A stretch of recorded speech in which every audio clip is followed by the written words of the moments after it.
قرآن مجید کی سب سے خوبصورت صورتیں جو فجر کی نماز سے پہلے 2 رکعتوں کے اندر پڑھی جاتی ہیں، قل یا ایھا الکافرون اور قل ھو اللہ احد، بلکہ اس صورت کے الفاظ اللہ کے ہاں اتنا مقام رکھتے ہیں، ان الفاظ کے ساتھ اگر دعا کی جائے تو یہ اس میں اعظم بن جاتا ہے، جو بھی دعا کی جائے اللہ اس دعا کو رد نہیں کرتے۔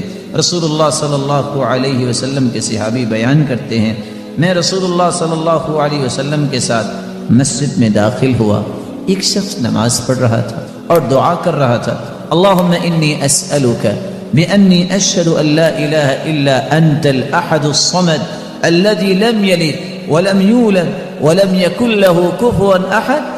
ان الفاظ کے ساتھ اس نے دعا کی تو اللہ کے رسول صلی اللہ علیہ وسلم فرمانے لگے، والذی نفسی بیدہ لقد سألہ باسمہ الاعظم الذی اذا سئل به اعطى واذا دعی به اجاب۔ اس ذات کی قسم جس کے ہاتھ میں میری جان ہے، اس شخص نے اسم اعظم کے ساتھ دعا کی، اور جو ان کلمات کے ساتھ دعا کرتا ہے، جو بھی سوال کرتا ہے اللہ رب العزت اسے عطا کر دیتے ہیں، جو بھی دعا کرتا ہے اللہ رب العزت اس کی دعا کو قبول فرماتے ہیں۔ بلکہ رسول اللہ صلی اللہ علیہ وسلم نے فرمایا، جو سورۃ الاخلاص کی تلاوت کرتا ہے اللہ رب العزت اس کے گناہوں کو بھی معاف فرما دیتے ہیں۔ ایک مرتبہ نہیں، آپ نے 3 مرتبہ فرمایا قل یا ایھا الکافرون فقال قد برئ من الشرک۔ ایک آدمی کو قل یا ایھا الکافرون پڑھتے سنا، آپ نے فرمایا یہ شرک سے بری ہو گیا۔ دوسرے شخص کو سنا وہ قل ھو اللہ احد پڑھ رہا تھا، فقال غفر له، اللہ رب العزت نے اس کے گناہوں کو معاف کر دیا ہے۔ عبد الرحمن ابن ابی لیلہ جب کعب ابن عجرہ رضی اللہ تعالی عنہ سے انہوں نے ملاقات کی تو رسول اللہ صلی اللہ علیہ وسلم کے صحابی کہتے ہیں میں تمہیں تحفہ نہ دوں؟ صحیح بخاری کی 3370 نمبر روایت میں جو درود آیا ہے وہ درود یہ ہے، اللہم صلی علی محمد وعلی آل محمد کما صلیت علی ابراہیم وعلی آل ابراہیم انک حمید مجید، اللہم بارک علی محمد وعلی آل محمد کما بارکت علی ابراہیم وعلی آل ابراہیم انک حمید مجید۔ اسی کو درود ابراہیمی بھی کہتے ہیں، اور یہی وہ درود ہے جو ہر روز ہر نماز میں ہم پڑھا کرتے ہیں۔ درود کے الفاظ آپ یوں بھی ادا کر سکتے ہیں، اللہم صلی علی محمد النبی الامی وعلی آل محمد كما صليت على آل إبراهيم وبارك على محمد النبي الأمي كما باركت على آل إبراهيم في العالمين إنك حميد مجيد۔ تیسرا درود جو آپ پڑھ سکتے ہیں، ابو سعید خدری رضی اللہ تعالی عنہ روایت کے راوی ہیں اور یہ صحیح بخاری کی روایت ہے۔ اللہ کے رسول نے یہ الفاظ سکھائے، اللہم صلی علی محمد عبدک ورسولک کما صلیت علی آل ابراہیم وبارک علی محمد عبدک ورسولک وعلی آل محمد کما بارکت علی ابراہیم وعلی آل ابراہیم انک حمید مجید۔ چوتھا درود جو آپ پڑھ سکتے ہیں، جو رسول اللہ صلی اللہ علیہ وسلم نے صحابہ کرام کو سکھایا، ابو حمید السعدی اس روایت کے راوی ہیں جو صحیح بخاری میں 3399 نمبر روایت ہے۔ آپ نے فرمایا تم یوں کہا کرو، اللہم صلی علی محمد وازواجہ وذریتہ کما صلیت علی آل ابراہیم وبارک علی محمد وازواجہ وذریتہ کما بارکت علی آل ابراہیم انک حمید مجید۔ پانچواں طریقہ جو رسول اللہ صلی اللہ علیہ وسلم نے سکھایا ابو ہریرہ رضی اللہ تعالی عنہ سے مروی ہے، اور امام طحاوی نے اپنی کتاب میں اس کو نقل کیا ہے، اور شیخ البانی رحمۃ اللہ علیہ صفۃ صلاۃ النبی میں اس کو نقل کر کے صحیح کہہ رہے ہیں، اللہم صل علی محمد وعلى آل محمد وبارك على محمد وعلى آل محمد كما صليت وباركت على إبراهيم وآل إبراهيم إنك حميد مجيد۔ چھٹا درود جو رسول اللہ صلی اللہ علیہ وسلم کے صحابی بیان کر رہے ہیں، جو مسند احمد کی روایت میں موجود ہے، اللہ کے رسول صلی اللہ علیہ وسلم نے جو صحابہ کو سکھایا، اللہم صل علی محمد وعلی اہل بیتہ وعلی ازواجہ وذریتہ كما صليت على آل إبراهيم إنك حميد مجيد وبارك على محمد وعلى أهل بيته وعلى أزواجه وذريته كما باركت على آل إبراهيم إنك حميد مجيد۔ ساتواں طریقہ جو صحیح بخاری کی ہی روایت ہے، رسول اللہ صلی اللہ علیہ وسلم پہ آپ درود پڑھنا چاہتے ہیں، ان کا نام آئے تو صلی اللہ علیہ وسلم کے الفاظ سے بھی آپ درود پڑھ سکتے ہیں۔ بلکہ ایک صحابیہ نے اللہ کے رسول سے سوال کر دیا کہ میرے لیے اور میرے خامند کے لیے آپ دعا کر دیجئے، تو اللہ کے رسول صلی اللہ علیہ وسلم نے اس کے لیے بھی فرمایا صلی اللہ علیہ وعلی زوجک، اللہ تجھ پر بھی اور تیرے خامند پر بھی اپنی رحمتوں کا نزول فرمائے۔ یہ وہ درود جو صحیح احادیث میں ہم تک پہنچا ہے۔ میرے معزز، میرے پیارے اور مکرم بھائیوں، وہ طریقہ جو رسول اللہ صلی اللہ علیہ وسلم نے سکھایا، اس طریقے کے مطابق کوئی عمل ہوگا تو وہ اللہ کے ہاں ہے قابل قبول۔ اگر ہم نے اپنی مرضی سے الفاظ زیادہ کر دیے، الفاظ کم کر دیے، بناوٹی چیزیں بنا لی، تو یاد رکھنا دنیا جہان کی خالص نیتیں جمع ہو جائیں، دنیا جہان کے اولیاء اصفیاء کا ایمان جمع ہو جائے، اور کوئی ایک ایسی بات دین میں شامل کر دی جائے کہ ایسے بھی ہو سکتا ہے، تو یاد رکھنا یہ اللہ کے ہاں قابل قبول نہیں، کیونکہ رسول اللہ صلی اللہ علیہ وسلم کا فرمان ہے من عمل عملا لیس علیہ امرنا فہو رد ای مردود۔ صحیح مسلم کی روایت ہے، کائنات کا کوئی شخص کوئی بھی بڑے سے بڑا عمل کرتا ہے، اگر ہمارے طریقے کے مطابق نہیں تو وہ اللہ کے ہاں قابل قبول نہیں۔ قرآن مجید کے 2 آیتیں جس میں آج امت غلو کا شکار ہو گئی، اللہ ذوالجلال کا فرمان ہے قُلْ لَا أَقُولُ لَكُمْ عِنْدِي خَزَائِنُ اللَّهِ، میرے محبوب اپنی زبان اطہر سے یہ اعلان فرما دیجئے، میں نہیں کہتا کہ میرے پاس خزانے ہیں اللہ تعالیٰ کے، بلکہ حدیث اس کی وضاحت بیان کرتی ہے انما انا قاسم واللہ یعطی، دینے والا اللہ ہے، میں تو تقسیم کرنے والا۔ ولا اقول انی ملک، نہ میں یہ کہتا ہوں کہ میں فرشتہ ہوں، ولا اعلم الغیب، اور نہ ہی میں علم غیب کو جانتا ہوں۔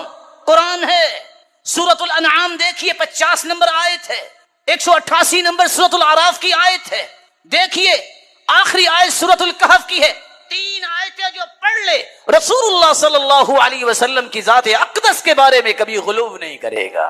قل انما انا بشر مثلکم یوحی الی، فرما دیجئے لوگوں میں تمہارے جیسا ایک بشر ہوں، لیکن فرق کیا ہے؟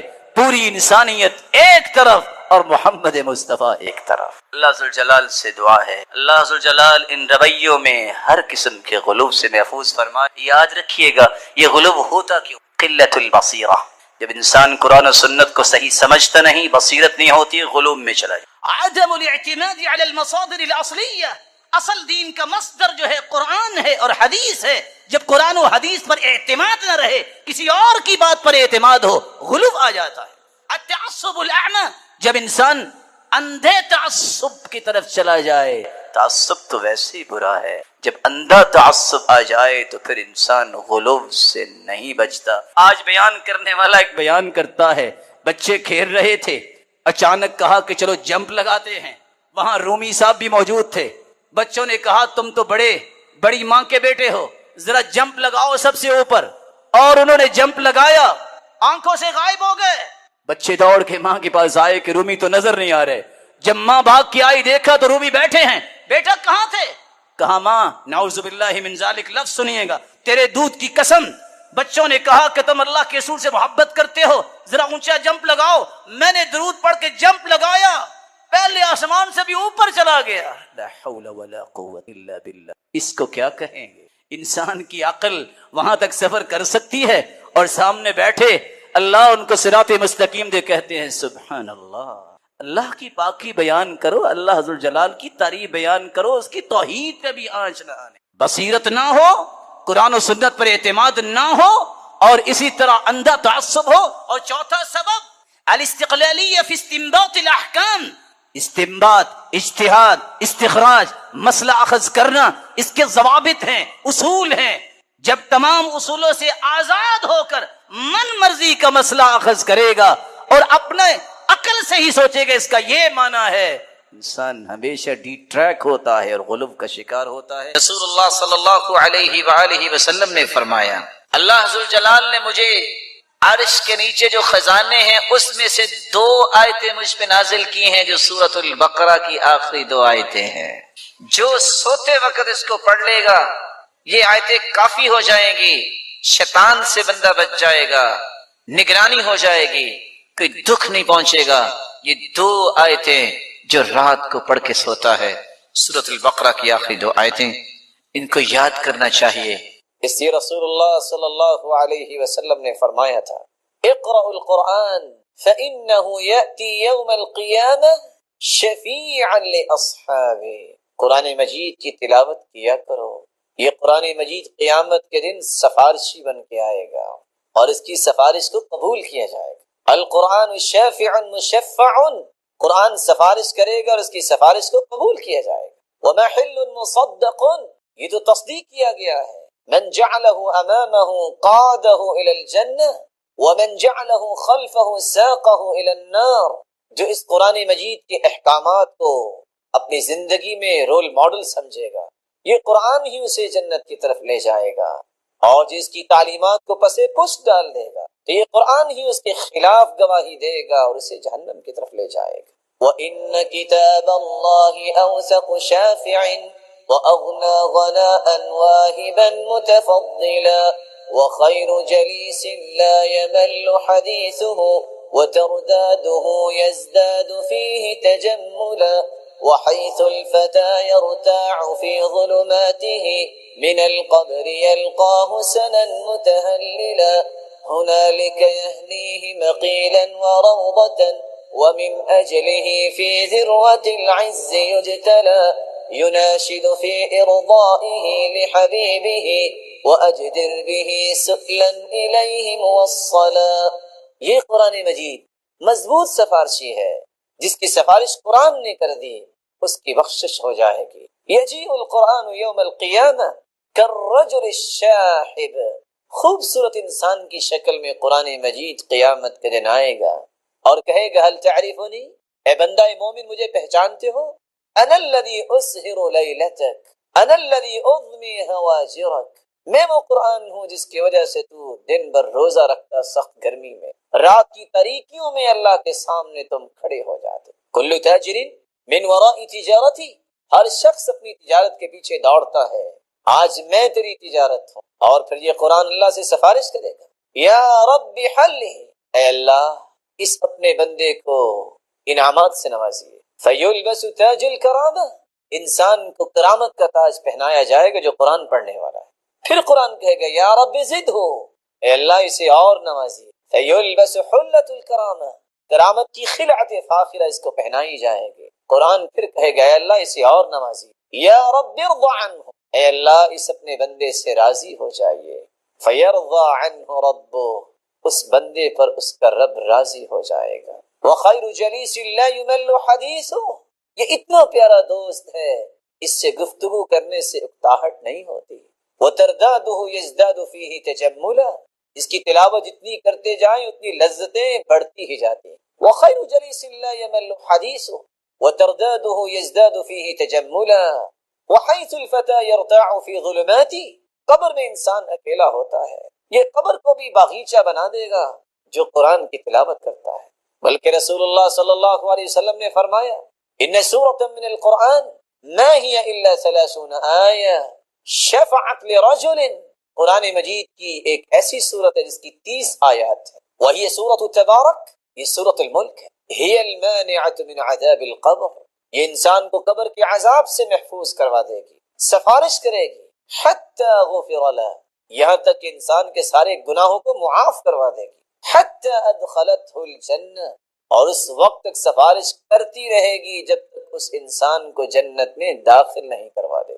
يناشد في إرضائه لحبيبه وأجدر به سؤلا إليه موصلا، یہ جھگڑا کرے گی، یہ قرآن مجید ضد کرے گا، اے اللہ اس اپنے بندے کو بخش دے۔ اللہ رب العزت اس انسان کو بخش دیں گے جو قرآن کی تلاوت کرتا ہے۔ اللہ رب العزت ہمیں اس قرآن کی تلاوت کی توفیق عطا فرمائے اور اس قرآن کی فہم و بصیرت عطا فرمائے اور اس کے مطابق اپنی زندگی گزارنے کی توفیق عطا فرمائے، اور قیامت کے دن صاحب قرآن کی رفاقت نصیب فرمائے اور اپنے دیدار کا مستحق بنائے۔ یہ اللہ ذوالجلال کا فیصلہ ہے، یہ اللہ ذوالجلال کا چناؤ ہے، یہ اسی کی ہی سلیکشن ہے، اسی کی طرف سے استفاء و اجتباء ہے کہ وہ قرآن کی خدمت کے لیے، قرآن کی تعلیم و تعلم کے لیے کسی کو چن لے۔ اللہ یصطفی من الملائکۃ رسلا ومن الناس، اللہ ذوالجلال کے کھربوں فرشتے ہیں، لیکن ان فرشتوں میں سے بھی اللہ نے چناؤ کیا ہے، جبرائیل، میکائیل اور اسرافیل۔ اللہ تعالیٰ انسانوں سے بھی چناؤ کرتے ہیں، مالک الملک کا چناؤ جو اس کا مستحق بن جائے وہ کائنات کا سب سے عظیم انسان ہوتا ہے۔ خیرکم من تعلم القرآن وعلمہ، تم میں سے بہترین وہ ہے جو قرآن کو سیکھتا ہے اور سکھاتا ہے۔ آج کی اس خوبصورت بزم میں آپ کی خدمت میں صرف 2 نکتے پیش کر کے بات کو ختم کروں گا۔ میری اور آپ کی محبت قرآن سے کیسے بڑھ سکتی ہے؟ یہ بات طے شدہ ہے، کوئی اس پر اتفاق کرے یا نہ اتفاق کرے کہ اللہ عز و جلال کے ہاں تقرب، اللہ عز و جلال کی محبت قرآن مجید کے بغیر ممکن ہی نہیں۔ اس لیے قرآن مجید کی محبت میرے اندر کیسے آ سکتی ہے؟ اس کے لیے آپ کو 5 کام کرنے ہوں گے۔ پہلا کام یہ ہے قرآن کو سننے کا ذوق، قرآن کو سننے کا شوق، یہ تڑپ آپ کی اور میرے اندر آنی چاہیے۔ کون سا موقع ہو، میرے کانوں کی اصل لذت و حلاوت یہ ہے کہ میں قرآن کو سنوں۔ یہ قرآن جب انسان سنتا ہے تو یہ دلوں کا روگ بھی ختم کرتا ہے اور انسان کے سر کے بالوں سے لے کے پاؤں تک جسم کا ایک ایک ریشہ جو ہے پرسکون ہو جاتا ہے۔ اسی بات کو اللہ تعالیٰ نے بیان کیا ہے، وَإِذَا قُرِئَ الْقُرْآنُ فَاسْتَمِعُوا لَهُ وَأَنصِتُوا لَعَلَّكُمْ تُرْحَمُونَ۔ قرآن جب پڑھا جا رہا ہو بڑے انہماک سے سنو، غور سے سنو، اور صرف سننا ہی نہیں، خاموش ہو جاؤ۔ صحابہ کرام کو اتنی لذت نصیب ہوتی تھی آپ صلی اللہ علیہ وسلم کی کلام سے اور قرآن سے، کأن علی رأسہم الطیر، اس قدر پرسکون ہو کے بیٹھتے، یہ گھڑیاں اس قدر پرکیف ہوتی کہ یوں محسوس ہوتا کہ ان کے سروں پہ پرندے بیٹھے ہوئے، اور پرندہ انسان کے سر پہ تو نہیں بیٹھتا۔ اس طرح بے حس اور بے حرکت ہوتے کہ پرندہ سمجھتا ہے شاید یہ لکڑی ہے جس پہ بیٹھا ہے۔ تو آپ صلی اللہ علیہ وسلم کی تعلیمات بھی یہ ہیں، اور یہ چیز مجلس میں ہو، آپ گھر میں ہو، مسجد میں ہو، مدرسے میں ہو، جب اللہ کی کلام شروع ہو جائے سب کچھ چھوڑ دیں، اس سے دل میں محبت آئے گی۔ اور یہ یاد رکھیے گا اللہ نے جو اس کے اندر لذت رکھی ہے یہ تو کافر کو بھی توڑ کے رکھ دیتی۔ اخنس بن شریک، ابو جہل، ابو سفیان ابھی تک مسلمان نہیں ہوئے تھے رضی اللہ عنہ، اسلام سے پہلے تینوں جا رہے تھے اور اللہ کے رسول صلی اللہ علیہ وسلم قرآن رات کو تہجد میں پڑھ رہے تھے، بیٹھ گئے تینوں، مسلمان نہیں ہیں، ساری رات ہی سنتے رہے۔ دوسرے دن تیسرے دن اخنس بن شریک کہتا ہے وہ ابو الحکم یہ کیا؟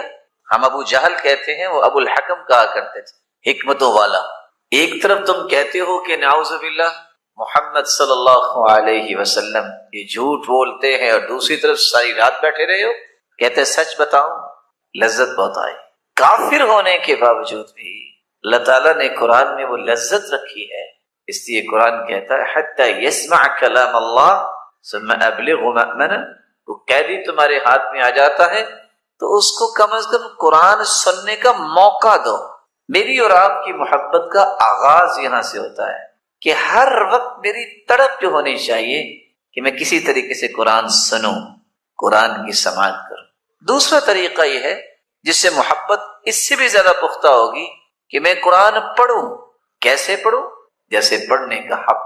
الذین آتیناہم الکتاب یتلونہ حق تلاوتہ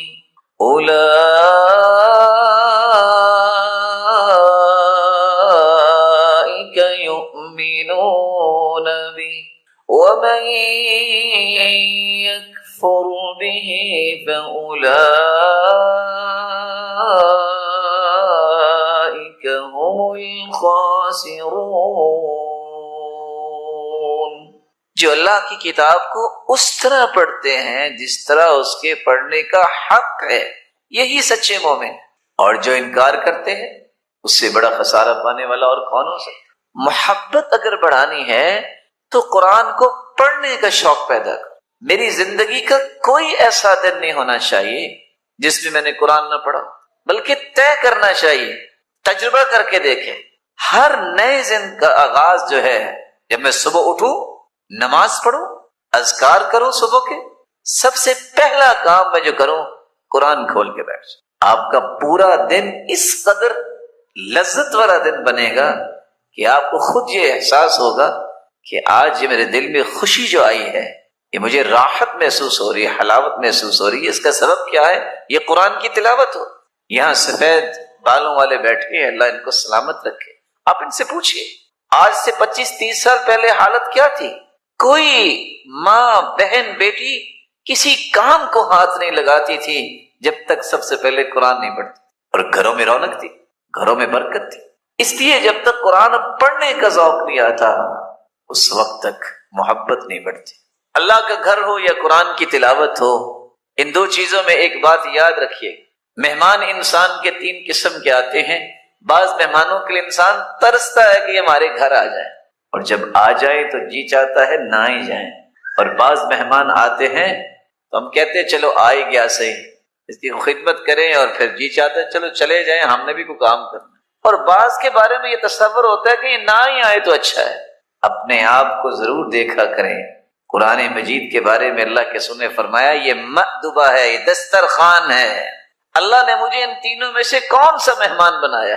اللہ بلاتے اس کو ہیں اپنی کلام کی طرف جس کو بٹھائی رکھتے ہیں کہ قرآن پڑھتا رہے، جس کے بارے میں اللہ چاہتے ہیں یہ میرا پیارا بندہ ہے، قرآن ہی پڑھتا رہے، جائے ہی نہ۔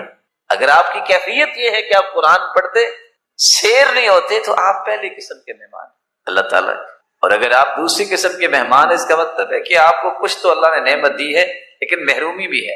اور اگر تیسری قسم کے مہمان ہیں تو آپ تو اللہ کی رحمت سے محروم لوگ ہیں۔ یہ سوچنا چاہیے ہمیں وہ کیسے انسان تھے۔ امام ابن تیمیہ جیل میں چلے گئے، بیمار ہیں، ان کے بھائی، بڑے بھائی ان کو بھی جیل میں لے گئے۔